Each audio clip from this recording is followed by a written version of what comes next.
This module discusses racial trauma and race-related stress. We'll talk about how can we help be more aware of racial trauma, respond to students experiencing this stress, and have constructive conversations around racial issues. Imagine what it might feel like to see that people that look like you are more likely to meet with lower life expectancy rates as a result of race-related stress. This stress accounts for disproportionate outcomes for African Americans, including higher infant mortality, hypertension, and diabetes. Stress plays a role in unhealthy behaviors such as smoking and substance abuse. Evidence shows that racially minoritized groups receive a lower quality of care from medical professionals. Racial trauma. It stems from the result of chronic experiences, racism, and discrimination. It contributes to a constant state of hypervigilance for racially based slights and microassaults at the individual, institutional, and cultural levels. Race-based stress is a stress experienced due to chronic racism and discrimination. Race-based stress contributes to the use of maladaptive coping strategies to manage ongoing exposure to ambiguous microaggressions. It's important for us to realize that students who are from racially minoritized groups may have experienced, and to even now continue to experience, distress from ongoing day-to-day microaggressions.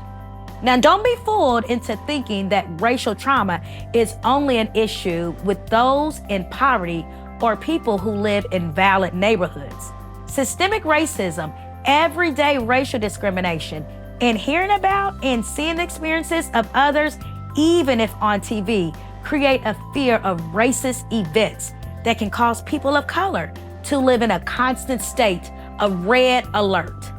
The state of red alert refers to the brain's response to threat and the release of stress hormones.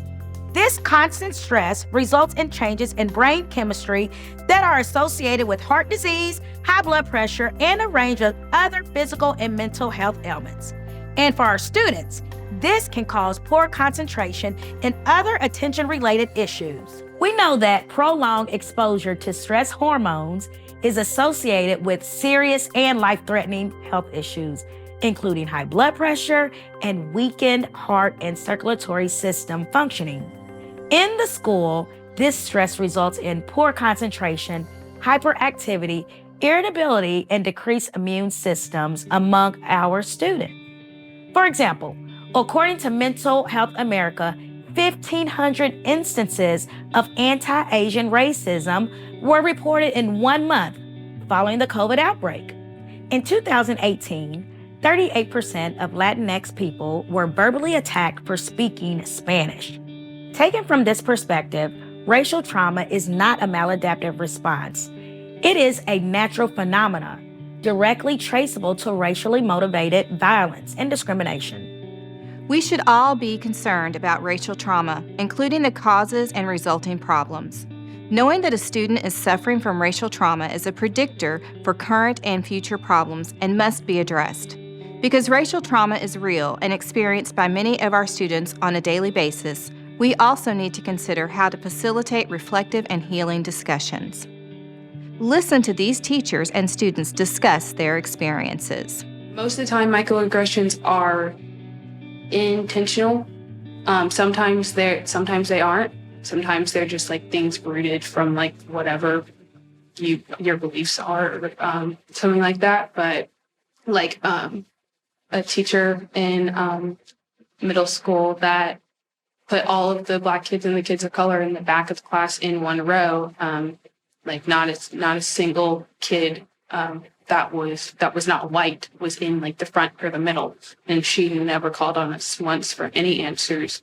And at first you don't realize it, but like if you were to walk into the classroom, you wouldn't really like think about it, but you realize after a while. So it's the little things that you don't necessarily see it. I still have microaggressions that I deal with as an adult that will take me back, and it's just kind of like playing second to like a white female. I remember that my whole life growing up. And so sometimes I have to check myself, even in education, with my white counterparts as my teachers.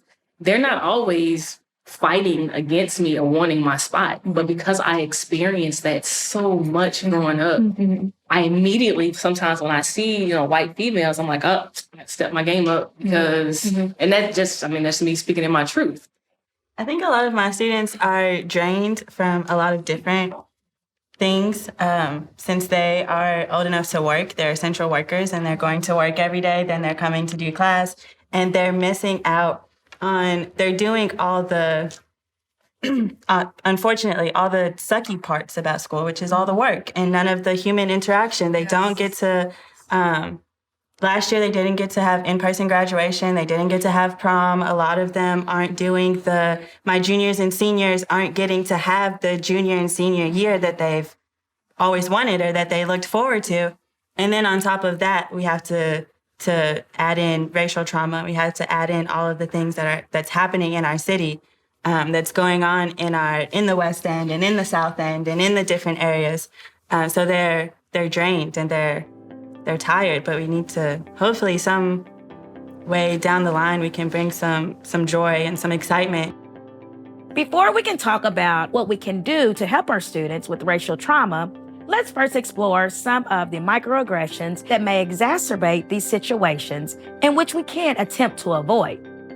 Microaggressions, whether intentional or not, communicate hostile, derogatory, or negative racial slights and insults to people of color. Think of these like assumptions about a person based on race. The statement of, oh, you live on the East Side. Similarly, how often do you think white students are asked about their parents while students of color are asked about the adults in their home? The assumption being that these students likely do not have a father or have some sort of blended family. Microaggressions may be verbal, behavioral, or even environmental indignities. One common form of microaggression is the micro-insult. These involve generalizations like, why do your people like dancing so much? Or, you're a credit to your race. This clearly assumes that people of a certain race are homogeneous in beliefs and actions rather than a heterogeneous group of individuals. While the micro-insult is hurtful, it is typically less intentional and more ignorant. While micro-insults and micro-invalidations are often unintentional, micro-assaults are often intentional. Micro-assaults involve the use of racial slurs, obvious put-downs, and purposeful exclusion of people of color from certain groups. The micro part simply indicates that, although it is not a physical assault, it is meant to do harm to one's character. These micro-assaults are characterized primarily by a violent verbal, nonverbal, or environmental attack meant to do harm. These include obvious examples of name-calling, but also intentional discrimination, as when adults refer to thugs as an insult to Black youth. This could also involve the exclusion of certain people from group activities or excluding children from advanced placement classes. There is one last microaggression, and it's known as microinvalidation. Like micro-insults, these may be unintentional, but these also may be intentionally hostile. Think about the more common term gaslighting. This refers to manipulating people into questioning their own sanity or value. Micro-invalidations communicate a lack of respect for the inequities and trauma that people of color deal with. These are statements that white people often see as innocuous or even positive, but they have a negative connotation. Many of us may feel that declaring our own thinking about race is always positive. But let's think about this from the perspective of people of color. Statements like, I don't see color, or we're a melting pot, are likely meant to convey support for inclusivity. But there is the unvoiced connotation in this statement. Therefore, there are no inequities for people of color here. The reality is, it's hard to know what it's like to be a person of color, or to see the small inequities that affect their everyday lives. Consider the typical Band-Aid. While it's referred to as flesh-colored, that description belies the fact that this is not the case for a significant portion of society. The default in society is white, without thought to what effect this has on those who do not fit the picture. Micro-invalidations can include statements like, everyone can succeed if they try, or we had a Black president, so racism doesn't exist anymore. It's important to understand how language can have unintended meaning to people whose experiences are very different. We all must own that words and actions affect people. Whether it was intended or not is not relevant. I think I've experienced a lot of different microaggressions. I've lived in Louisville since I was born, as I'm sure a lot of us have. And I think it's just it's all built up, and usually I've tried to ignore them. But with this situation, it's okay, so I wasn't crazy. This racism and these microaggressions have always been here, but because nobody else has anything else to look at and occupy their time with and use to ignore what's happening. Everybody's starting to see what some people have been seeing this whole time. So I think people are they're learning about the cause, and they're looking it up and finding stuff new about it that, oh, I didn't know that happened a long time ago. But everybody else is yeah, we've been trying to tell y'all that this whole time. In middle school, I had a lot of my white friends, and obviously I know they didn't mean anything by it, but it wasn't until 8th grade where I was kind of can you not? But I was called an Oreo for a really long time, which if you don't know what that term is, it's basically white on the inside, black on the outside. So a lot of times my friends were oh, dude, you're the whitest friend that I have, and you're not even white. And I'm and a lot of, but I was called an Oreo a lot, and it usually was a joke. And in 6th grade, I laughed at it too, right? Basically, they're associating my interest in theater and singing and dancing and the fact that I was in advanced classes and my intelligence with being white, meaning that there was that underlying, they might not have realized it, but there was that underlying bias of you have to be white to be in musical theater, or you have to be white to be smart or in the top of your class. And it didn't hit me until the end of middle school, where I was kind of can you not? And there was one person who when I confronted them and they had said it, I asked them not to. They were dude, you're overreacting, or don't be so mad. And I was well, I guess I can't tell people not to not to say that to me anymore, because then people think I'm being dramatic, and I don't want people to think. I've had I used to go to an all-white private school, and I had kids calling me saying that I worked at Taco Bell and stuff like that, and they just didn't understand why that was offensive. So I felt I had to constantly explain it to them, because no one else was gonna point it out. Just last year, there was a kid that was saying the F word, the F slur, over and over again. It's just a joke. And my friends and I had to be this is the history on this. Please recognize that. It's not cool. It's not cute in any context. And we just had to give this kid a whole history lesson on this, because no one else was pointing it out. As has been noted, chronic race-based stress is the catalyst for chronic health problems. For our students who have experienced this trauma, we are more likely to see hyperactivity and poor concentration, some problems that all teachers can easily relate to.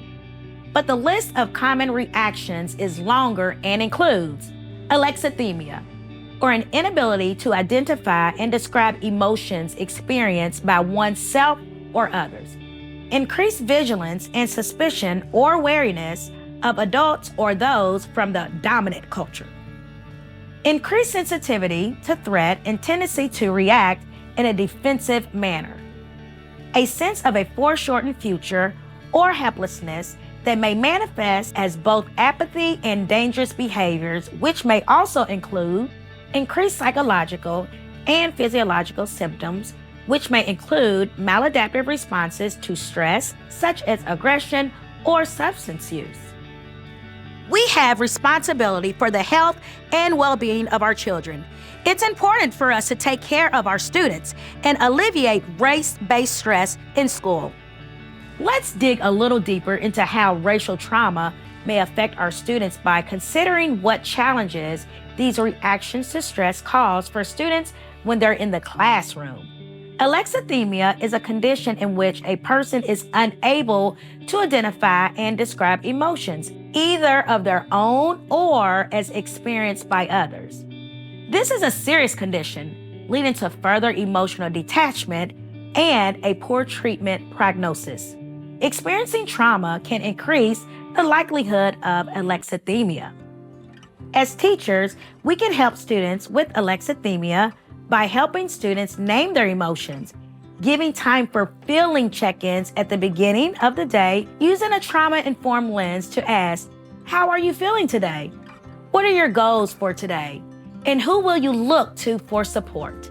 Teachers are encouraged to start their day with these strategies as a means of helping them to understand where the students are coming from.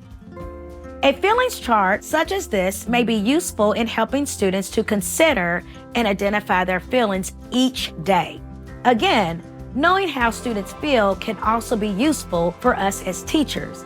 Knowing how our students are feeling as a context for how they might be acting. As we navigate these important discussions with our students, it's important that we realize and keep in check our own power and privilege. We must forfeit our own standing and authority to allow the students to actively and openly voice their feelings. Students suffering racial trauma may also exhibit an increased vigilance and suspicion. Stop to think what it might be like to live with constant examples of inequity and violence perpetrated against people who look or believe as you do. Due to systemic racism and discrimination, it's only natural that what is referred to as cultural paranoia might occur. Cultural paranoia refers to feelings of persecution and mistrust that come from belonging to an oppressed, marginalized, or persecuted community. Such feelings of mistrust may extend to social institutions, including schools, agencies, and the government in general. As a result of this, we see behaviors in our students such as avoiding eye contact and only trusting persons within their social and family relationship networks. It's important to recognize that what we might refer to as basic social skills can be difficult for students who have experienced racial trauma.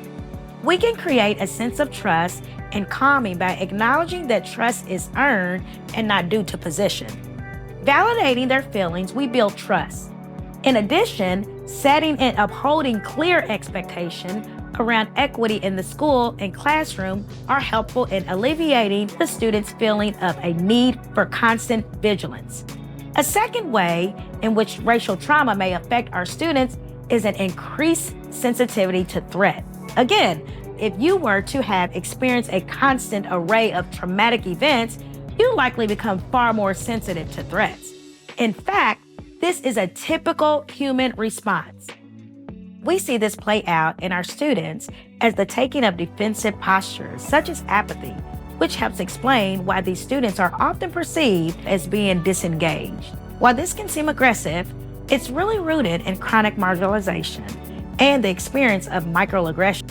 In addition, students may tend to avoid new situations, have a heightened sensitivity to being disrespected or shamed, and generally avoid taking risks.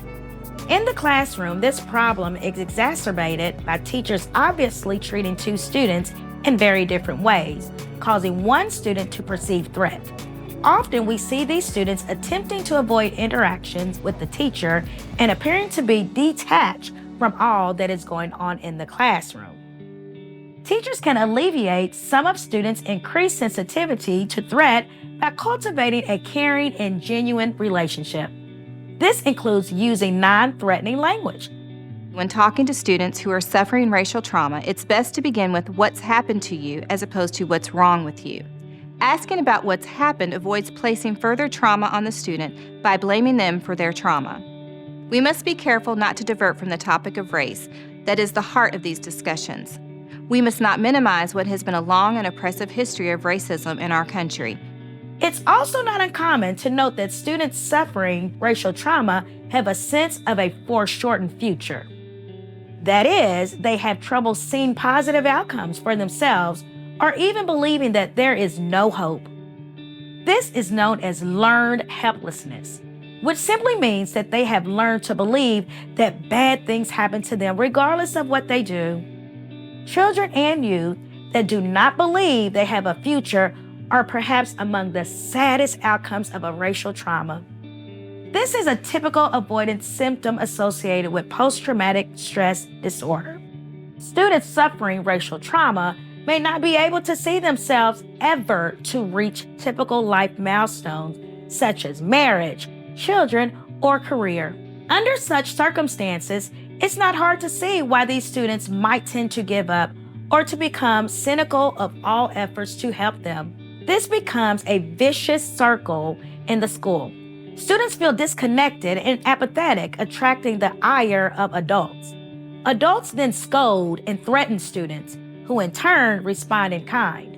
In the end, students are even more inclined to be disconnected and apathetic, not believing that their reality can be different.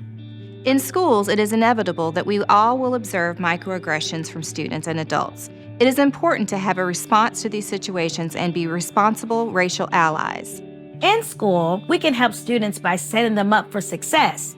Tell students ahead of time what is expected, then set up the environment to maximize the probability of that outcome. When students are successful, they must hear that their behavior created the success. These students need to believe that they have an ability to overcome. One last way in which racial trauma may affect student behavior is to increase psychological and physiological symptoms. As mentioned, prolonged stress becomes toxic if not addressed. This has the effect of decreasing immune system functioning, shifting the brain into a constant fight, flight, or freeze mode. This increases risk of depression and anxiety disorders and disrupts child development and the quality of emotional attachment in family and social relationships. These symptoms can lead to maladaptive responses such as aggression or substance use. Teachers can help students deal with these physical symptoms first by asking questions to determine whether the cause of the student's symptoms are emotional rather than physical, and then helping the student to get the help and resources necessary to deal with emotional issues.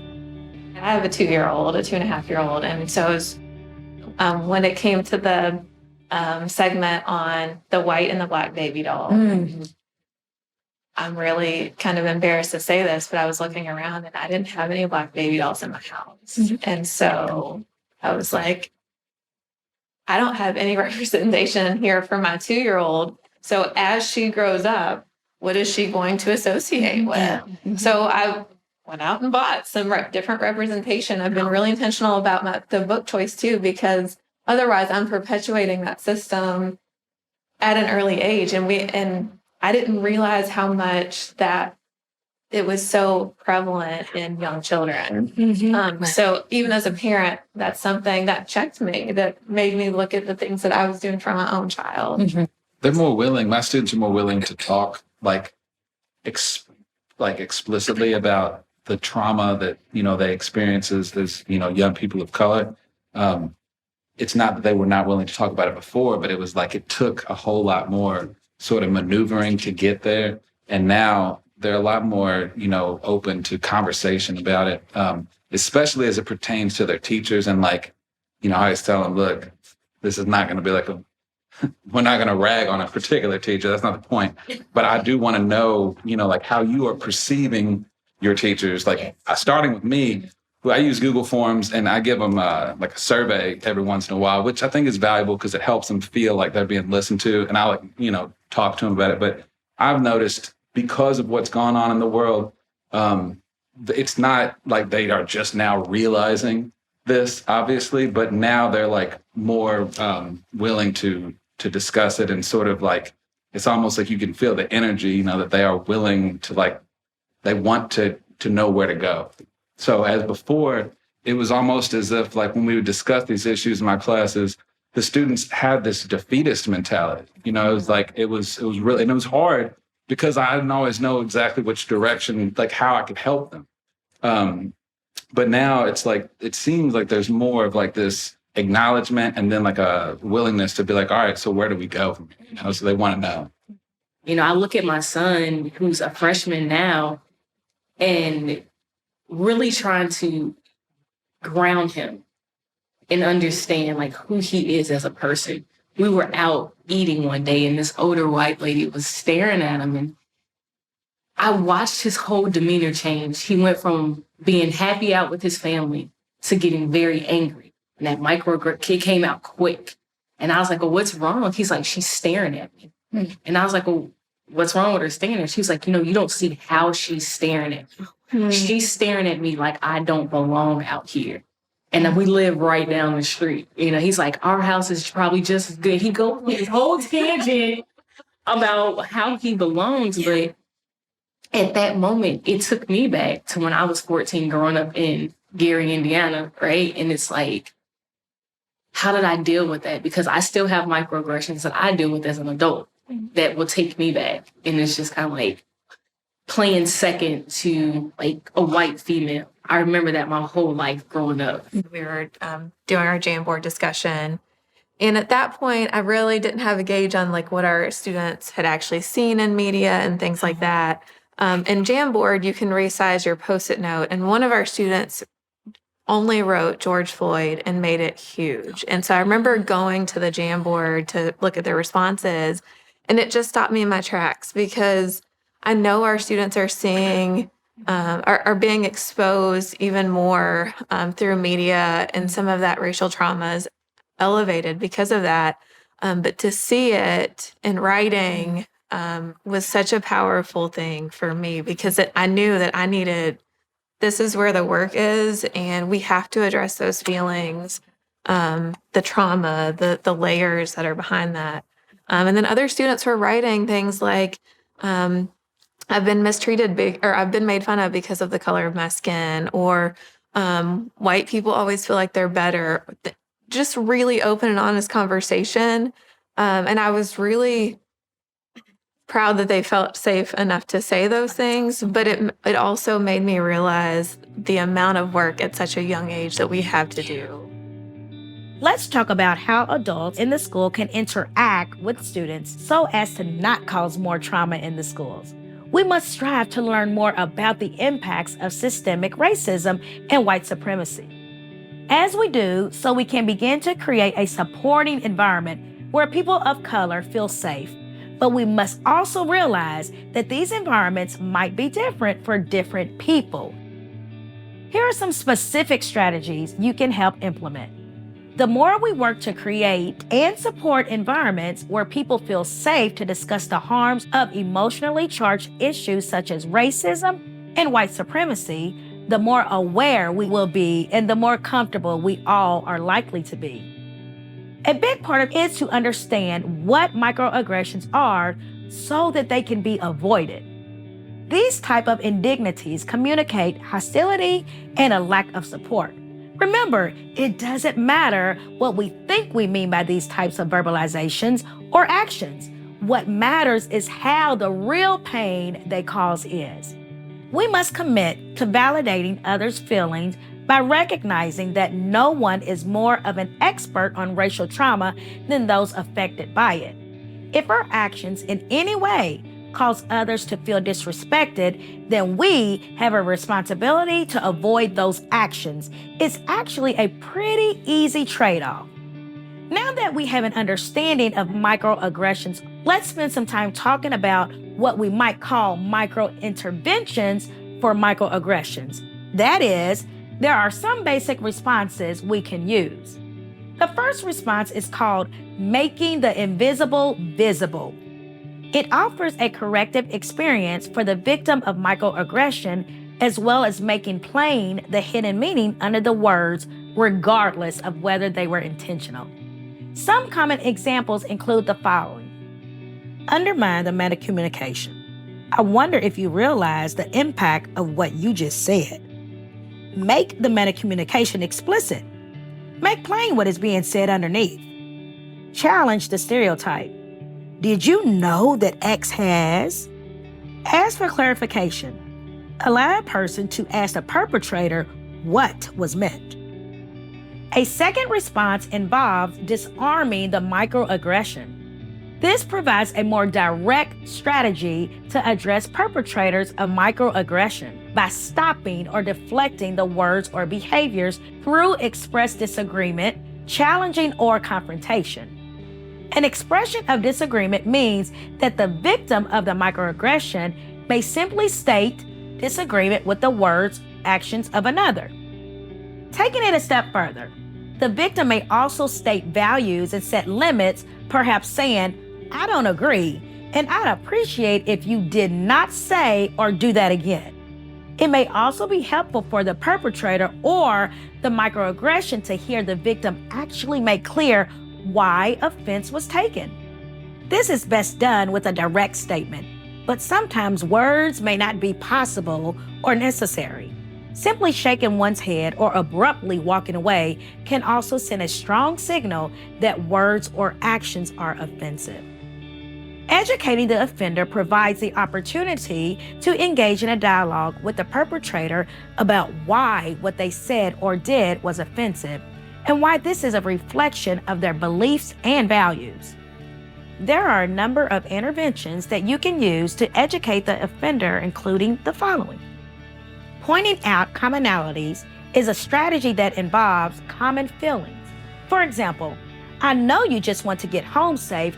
That's the same thing I want. Differentiating between impact and intent involves clarifying for the perpetrator how a comment or action is perceived by others. I get that this may be what you meant, but when you say that, this is what it makes me feel like. One might also point out how the perpetrators benefit. For example, pointing out the cost of privilege is a lack of equality and diversity that makes everyone's lives richer. In addition, it may be helpful to promote empathy by asking a perpetrator to put themselves in your shoes. How would you feel if this happened to you? To most effectively cope with and advocate against the experience of microaggressions, individuals will need allies to speak on their behalf and leverage their privilege for social change. This is especially important when in groups of privileged individuals who may not understand their own privilege. There are a number of interventions that you can use to seek external support. The most obvious external support systems can be found through spirituality, religion, and other community-based organizations or support groups. In the school, a sense of community belonging may also be fostered by creating a curriculum that celebrates diversity and includes examples that are not solely from the privileged group. You recently started a unit on the Civil War with your new students. Since we're learning virtually, you're looking for new ways for them to connect and discuss their prior knowledge. By using breakout rooms, you ask all students to tell something they know about the Civil War and something they'd like to know. As you scan the breakout sessions, you notice that 3 students from the same breakout appear incredibly upset. These students of color are being subjected to microinvalidation, and the Confederate flag can certainly be seen as a microassault to persons of color whose ancestors were enslaved by the creators of this flag. What would you do? Let's see how this teacher handles it. Hey, Layla, you look a little upset. What's going on? I'm sorry, but I'm sick of racists around here. What happened? Well, in class, we learned about the Civil War. Mm-hmm. But then Zeb starts talking about his Confederate flag. And Then, what's your problem with it? Zeb, can we let Love finish, please? All right, fine. Thank you. then we all told him to get back on topic. While he said that, he starts talking about the Civil War again, and he even says that slavery ended 150 years ago and that we should all just not worry about it. That is upsetting. That can feel hurtful. Zeb, did you want to say something back to that? Well, to be fair, the First Amendment is the freedom of speech. So to be fair, I can fly any flag I darn want. Let me guess. It's South Pride. That too, but also, as a history buff, we shouldn't forget about our history, no matter what it is, good or bad.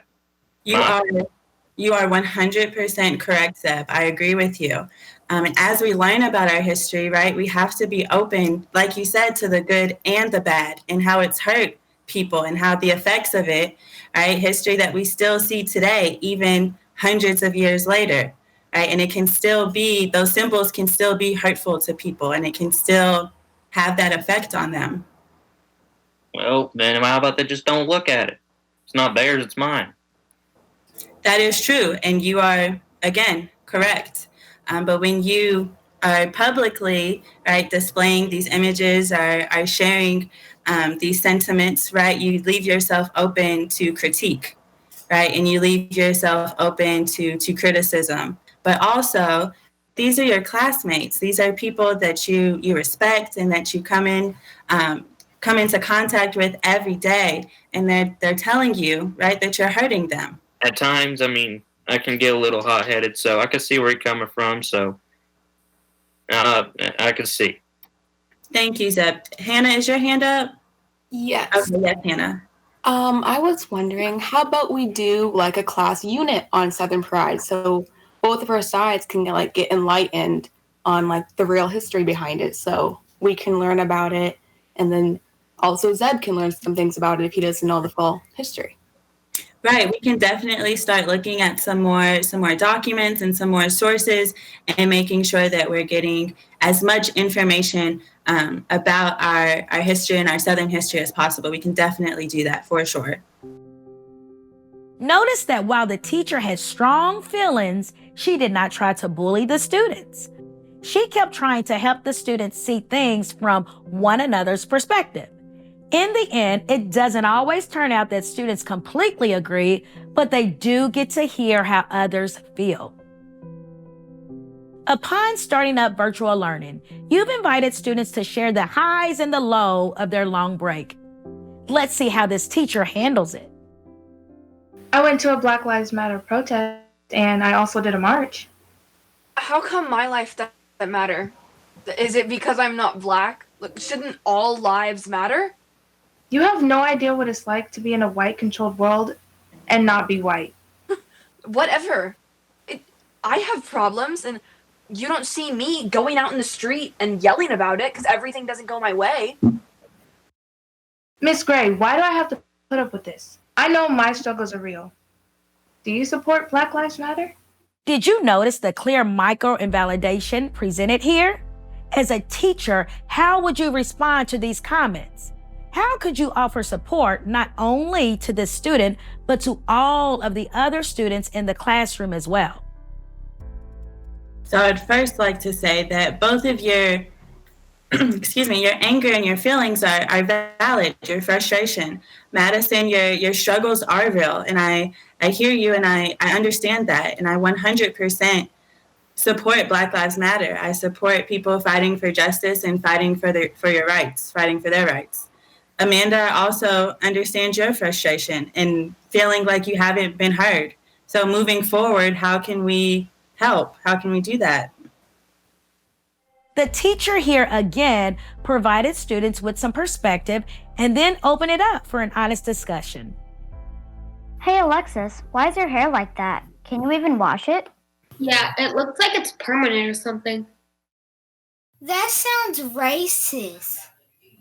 No, not at all. I'm just saying her hair looks weird. It's not because she's Black. Yeah, it's not racist just to notice someone's hair. Miss Hill, what do you think?